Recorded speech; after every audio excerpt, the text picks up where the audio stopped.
Selamat datang di channel Pemuja Malam. Jangan lupa like, share, and subscribe ya. Terima kasih.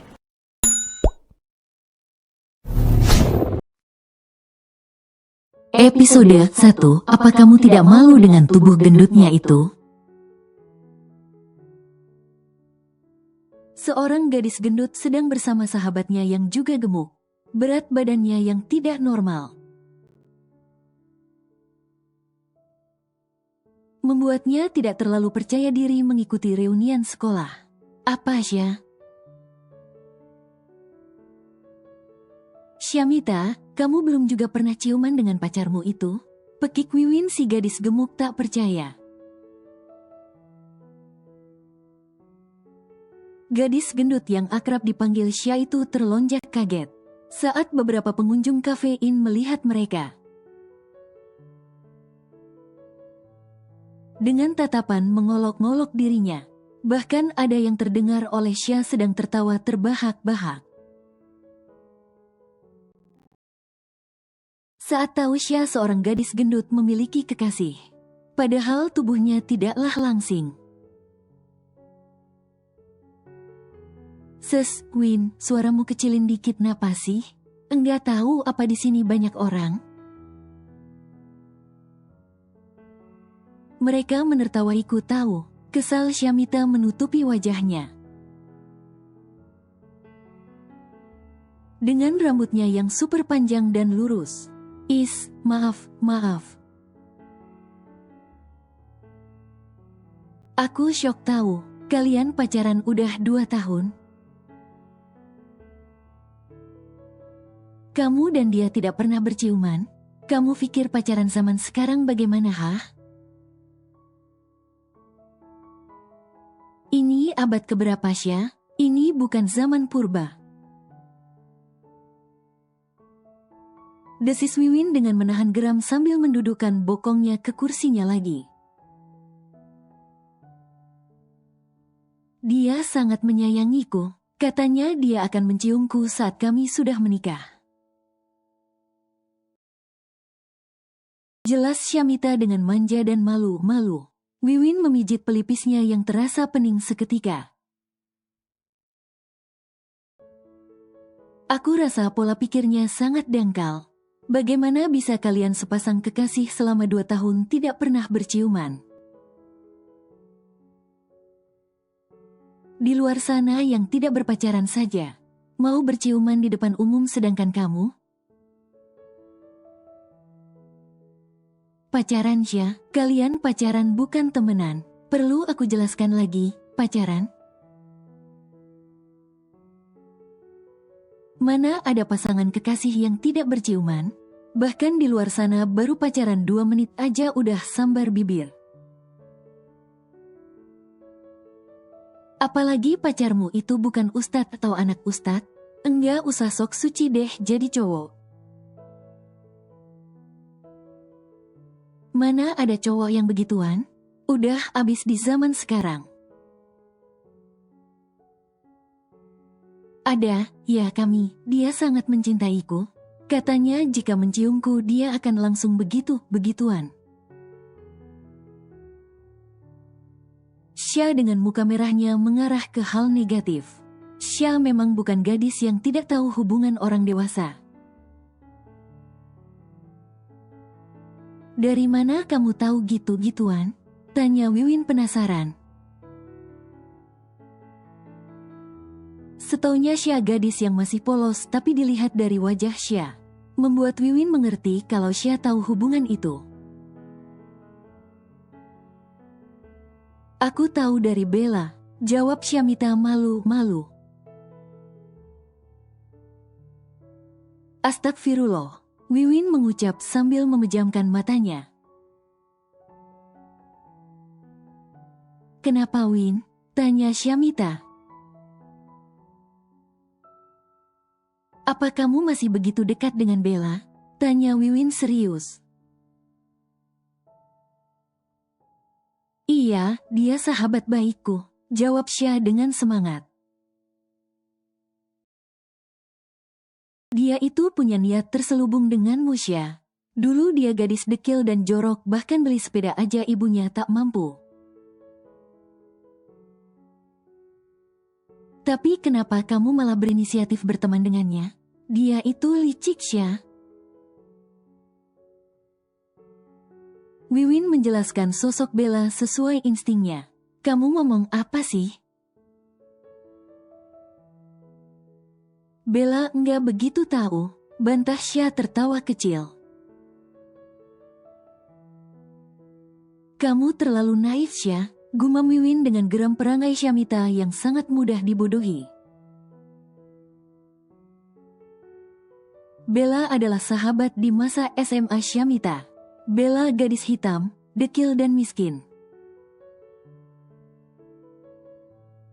Syamita yang dijauhi karena gendut pun mendekati Bella dan menawarkan pertemanan dengan Bella. Sejak saat itu Xia dan Bella jadi dekat. Xia selalu membelikan apa yang Bella mau. Asalkan dirinya punya teman, hingga Bella tumbuh menjadi gadis cantik. Dengan kulit yang bersih karena perawatan mahal Syamita. Kamu ngomong apa sih? Tanya Syamita penasaran melihat bibir Wiwin. Seolah sedang berbicara tapi suaranya sangat pelan. Dan Syamita tidak mendengarnya. Enggak ada. Jawab Wiwin menggeleng cepat kepalanya. Xia, kenapa kamu sangat polos? Aku merasa Haris dan Bella memiliki hubungan khusus. Apalagi cara mereka bertatapan sangat menjijikan. Tapi aku tidak bisa memberitahumu. Aku beritahu dia jahat aja kamu tidak percaya? Gimana aku beritahu mereka sedang bermain di belakangmu? Batin Wiwin menatap iba Syamita yang sedang berbunga-bunga.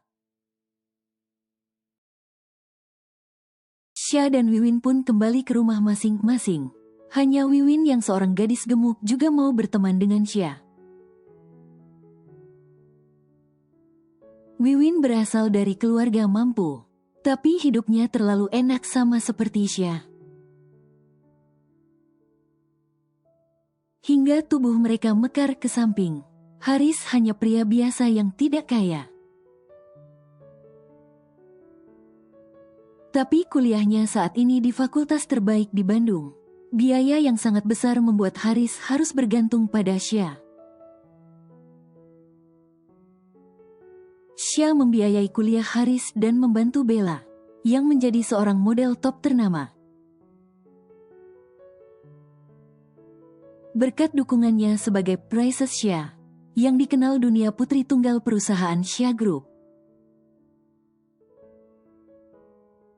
Mami Xia memiliki butik besar yang sangat terkenal di Jakarta, dengan nama Syamita Fashion. Sedangkan papi Xia CEO besar perusahaan ternama di dunia. Kekayaan mami dan papinya lah yang membuat Xia dijuluki Princess Xia. Padahal tubuh Xia sangat gendut, tidak seperti kebanyakan princess. Di dunia film dan sinetron, drama Korea, apalagi drama Cina, zaman sekarang Xia dibully karena tubuhnya bukan kekayaannya. Bahkan zaman sekarang banyak gadis langsing yang berpura-pura kaya. Asalkan dia langsing saja maka akan didekati banyak orang. Xia tidak gemuk melainkan gendut. Tinggi badannya yang 170 cm ditambah berat badannya yang tidak ideal. Membuat Xia terlihat seperti bab besar. Begitulah orang-orang mengoloknya. Nona, senyum manis bibi Ida yang selalu membuatkan Xia makanan enak. Hingga Xia tidak bisa mengontrol berat badannya. Papi dan maminya Xia tidak malu melihat anaknya gendut. Malah suka karena merasa hidup anaknya bahagia, tanpa ada beban seperti mereka. Sebagai pencari nafkah memberi kemewahan hidup untuk princess semata wayang mereka berdua. Bibi masak apa? Tanya Xia langsung berhambur memeluk Ida. Ida tersenyum hangat, ia tidak memiliki anak. Tapi Xia membuatnya merasa menjadi wanita normal pada umumnya. Ida merasa sedang memiliki anak. Bibi masak rendang daging kesukaan Nona.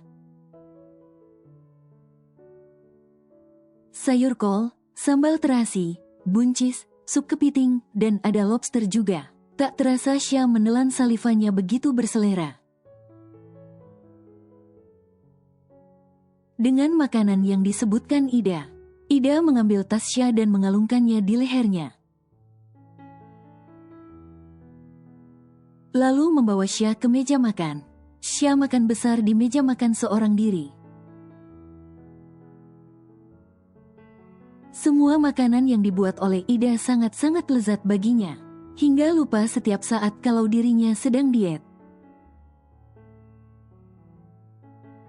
Xia pernah mencoba diet tapi gagal juga, karena tidak tahan dengan selera makannya yang memang sangat kuat. Kini Xia tumbang di ranjangnya, hingga ranjang kingsisnya bergoyang. Karena menampung berat badan yang tak normal, Xia mengambil ponselnya dari saku tasnya tadi. Dan melihat potret pria tampan yang tengah berselfie dengannya. Yayang Haris, hehehe. Aku percaya kalau Yayang Haris setia sama aku.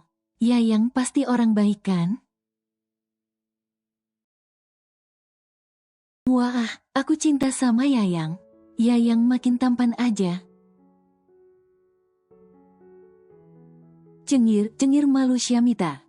Xia sangat menyukai Haris. Haris pria yang sangat romantis baginya. Pria yang sangat mengerti dirinya yang gendut. Bahkan melarangnya untuk diet, karena itu membahayakan kesehatan Xia. Apalagi Xia makin klepek-klepek saat Haris bilang dia mencintai Xia apa adanya. Xia yang memang tidak pernah berpacaran, tentu saja jatuh cinta pada sosok itu. Tanpa segan ia mengeluarkan uang banyak untuk membiayai perguruan tingginya Haris.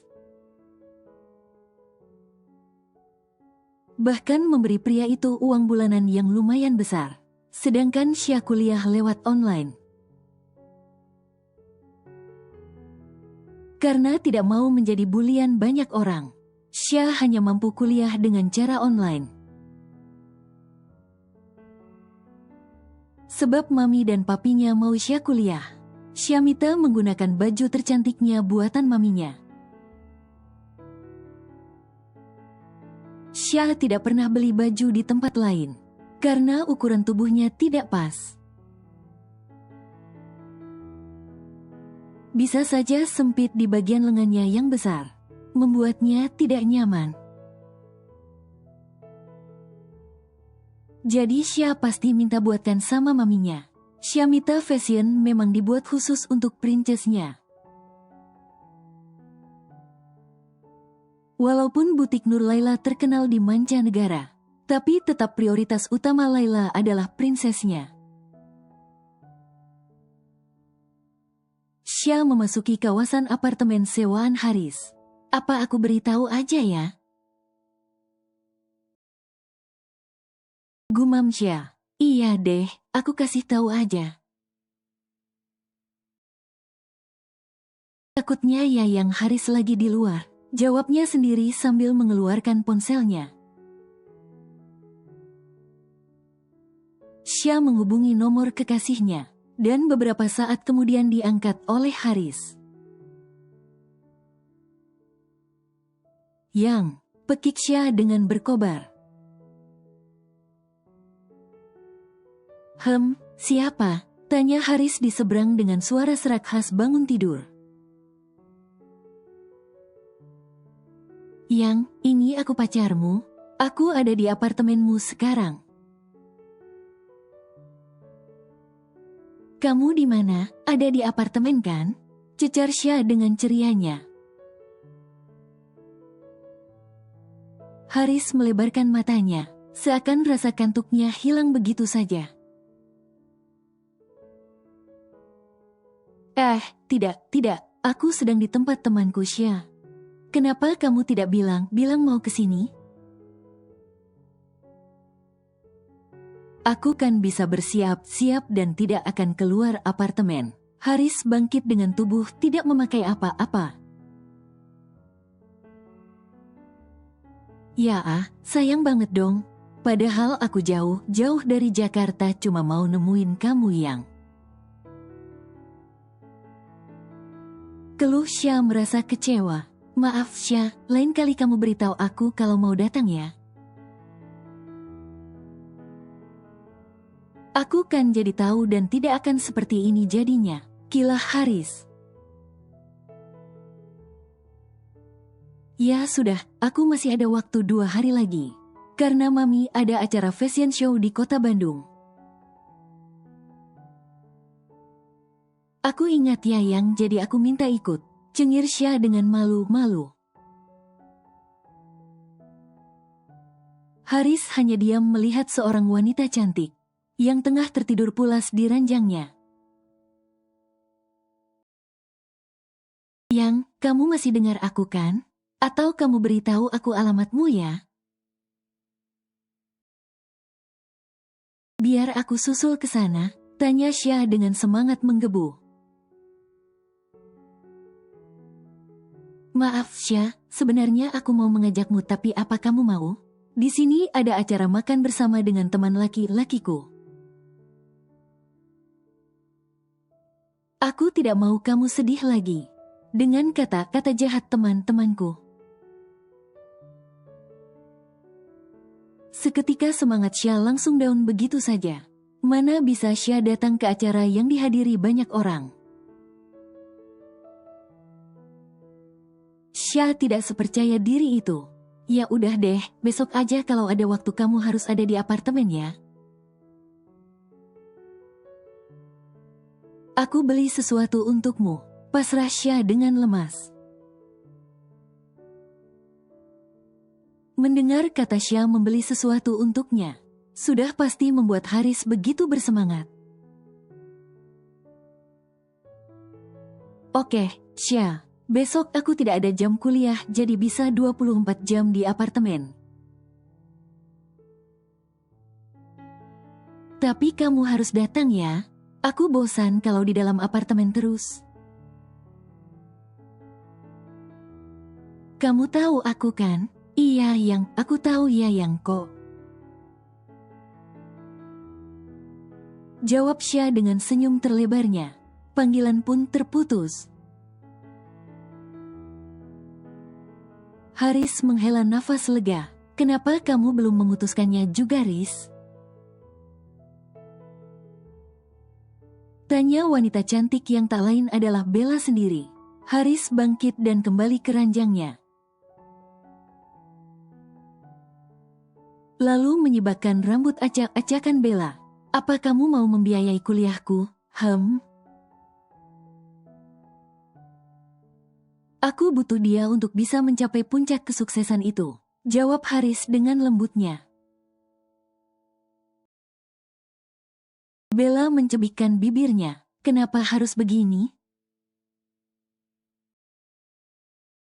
Kita ini seperti pasangan yang berselingkuh dari istrimu. Apa kamu tidak malu dengan tubuh gendutnya itu? Tentu saja aku malu, kekeh Haris. Bella tersenyum mendengarnya. Aku jauh lebih baik darinya. Ya, kamu 1000 kali lipat lebih baik darinya. Jawab Haris mengakui. Apa benar kamu tidak pernah menciumnya? Tanya Bella bersemangat. Haris tertawa. Aku mencium si gendut itu? Menjijikkan sekali. Aku tidak berselera melihat bibirnya itu yang sibuk makan dan makan. Aku malah ilfil melihatnya. Sudah 2 tahun kita begini. Dia masih bodoh seperti dulu. Bella menertawai kebodohan Xia yang sama seperti dulu baginya.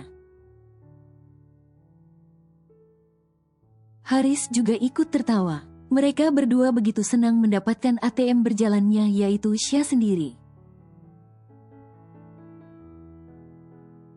Keesokan harinya Xia datang lagi ke apartemen Haris.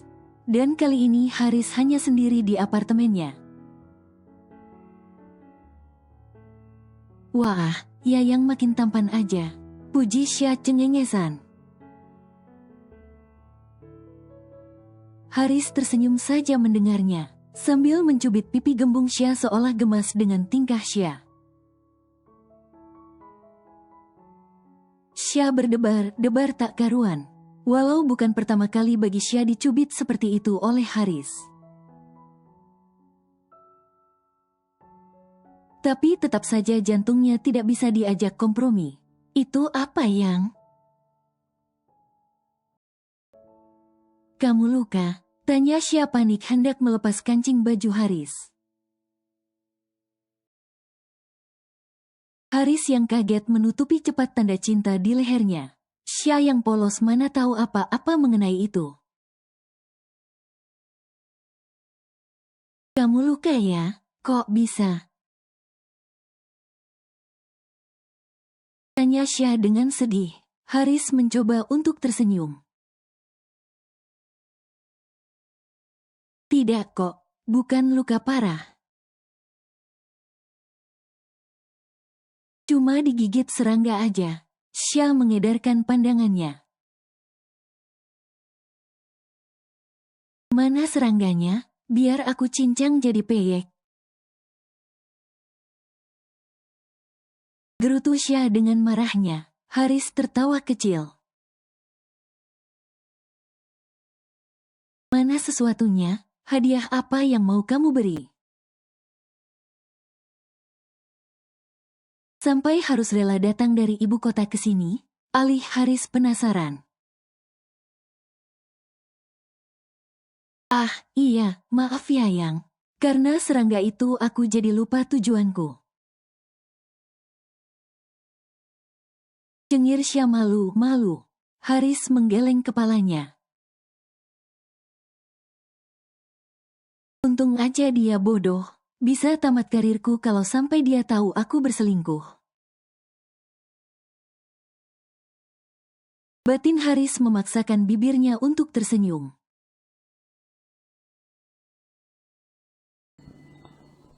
Bersambung.